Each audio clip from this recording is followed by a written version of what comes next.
You will not believe what I just discovered that most people are not talking about at all. Did Nolan Wells have a large bruise on the back of his neck? That question has spread rapidly across social media, but the evidence is more nuanced than many online posts suggest.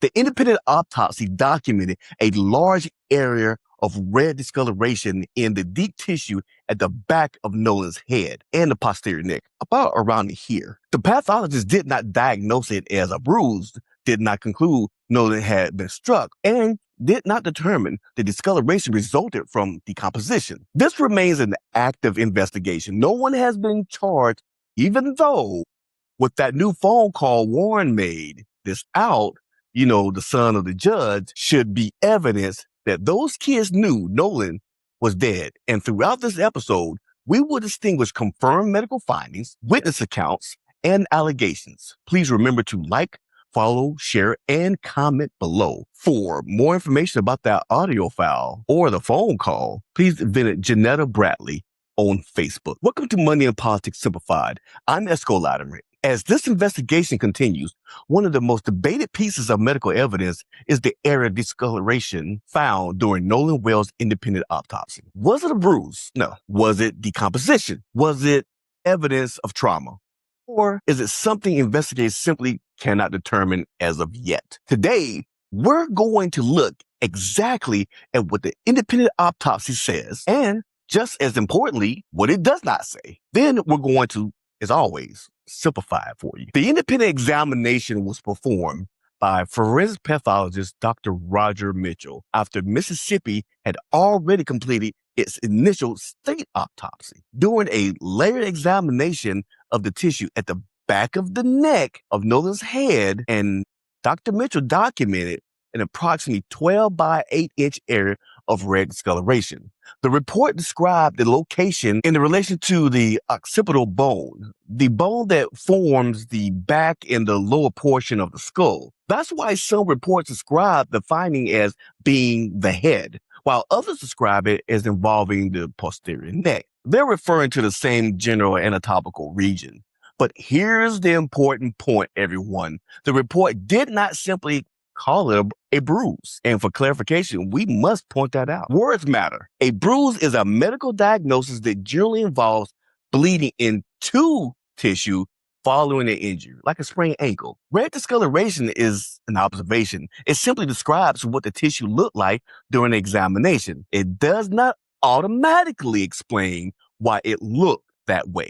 Possible explanations could include several things, and we're going to go through those. That could be trauma. That could be decomposition, post-mortem changes, because there will know some time between both exams, pressure after death, or another medical process. An outside medical examiner who was not involved in Nolan's autopsy has said the discoloration could potentially represent blunt force injury. But even that expert did not determine which explanation applies. Neither did Dr. Mitchell. The medical accurate statement is and should be for everyone on the internet, and the area of red discoloration was documented. It is not accurate to say the autopsy proved Nolan had a massive bruise caused by the assault. Responsible reporting requires diagnosing both the findings and the findings that were absent. According to the report, no laceration was identified over the discoloration. This is very important, everyone.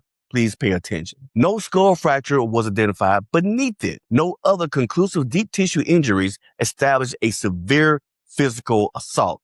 Severe is the key word here. Those findings matter. At the same time, the absence of a skull fracture does not prove there was not a traumatic event. Not every impact fractures bone. Some injuries leave very little skeletal evidence. The medical findings narrow certain possibilities. They do not answer every question, even though we would love for them to do so. Nolan's body was recovered on July 6th. The independent autopsy occurred on July the 10th, after the state examination was done. By then, decomposition had significantly affected the body. Decomposition can do a lot of things to the body. It can change skin color, alter soft tissue, obscure. Abrasions make injuries very difficult to interpret by other exams. According to the reporting on the independent autopsy, Dr. Mitchell could not reliably determine whether ordinary bruises or abrasions had been present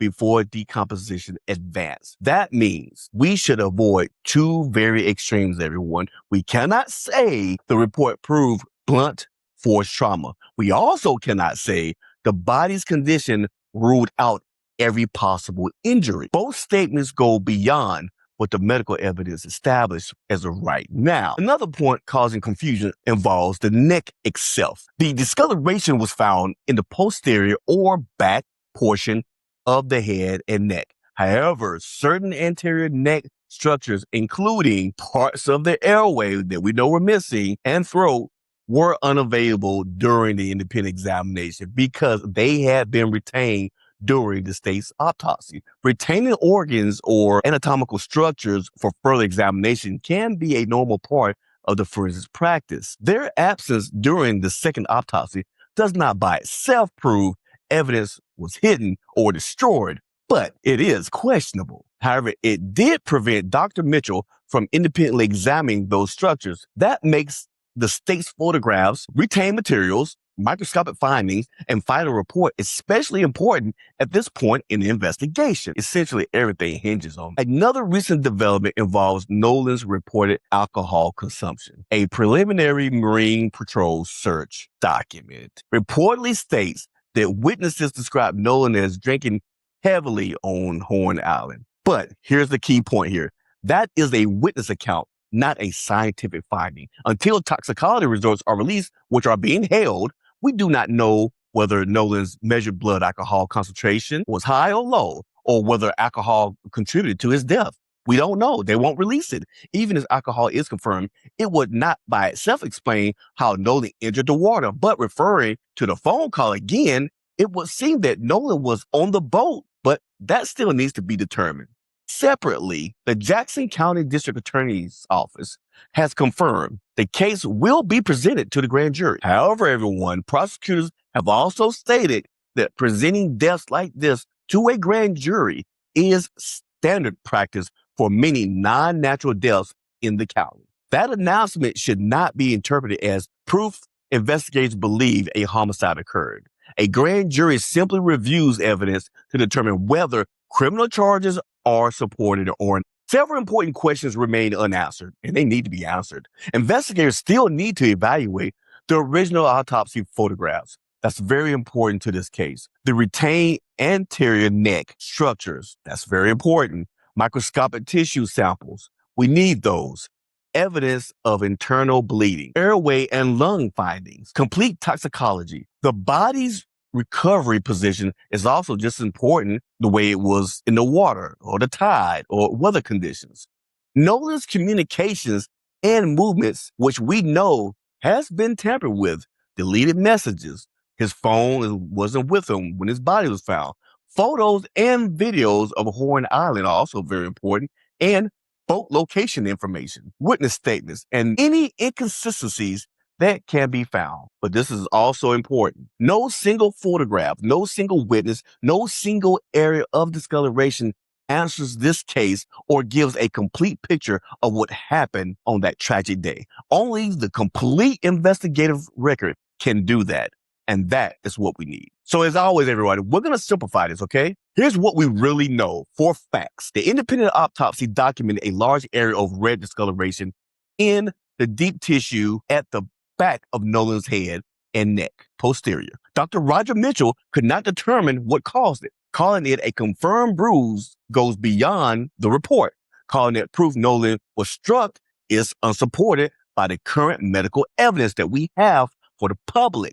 At the same time, dismissing the findings meaningless would also be premature. It does deserve to be evaluated alongside the state autopsy. Retain anatomical structures, microscopic findings, toxicology, recovery evidence, and a complete investigative file must put everything together. Personally, I believe the public deserves precision and not speculations. This case has generated enormous attention, as it should, and with the attention comes responsibility. Social media has a tendency to turn possibilities into certainties. That's dangerous when discussing someone's death. Every word matters. The evidence should lead the investigation, not assumptions, not rumors, and not online narratives. If future evidence establishes foul play, the responsible person should be prosecuted to the fullest extent of the law.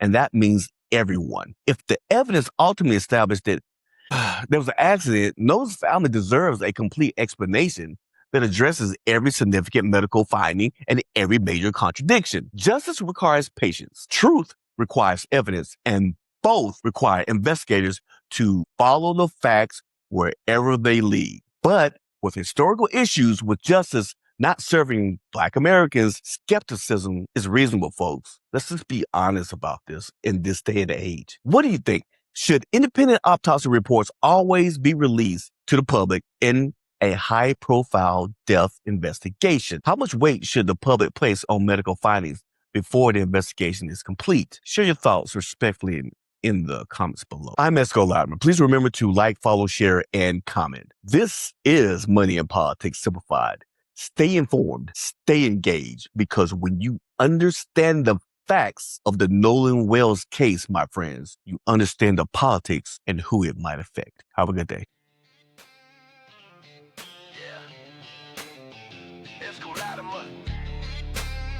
Talking money, talking power.